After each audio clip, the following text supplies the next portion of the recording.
Türkiye işçileri kardeşlerim, 1 Mayıs bayramınız kutlu olsun.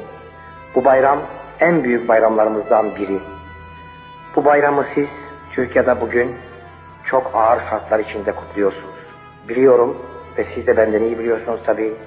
Hayat pahalılığı, grev hakkınızın olmaması, sendika haklarınızın gayet dar bir halde bulunması, bütün bunlar Türkiye'de işçi sınıfının yaptığı savaşı, daha iyi günler görmek için yaptığı mücadeleyi zorlaştırıyor.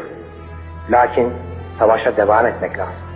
Ben şuna kaniyim ki Türkiye işçi sınıfı yalnız kendi sınıfi menfaatları için değil, fakat Türkiye halkının büyük kurtuluşu için, milli bağımsızlığı için de yapılan savaşta ön safta bulunmakta devam edecektir. Bir kere daha kardeşlerim, bir kere daha yoldaşlarım, bayramınız kutlu olsun.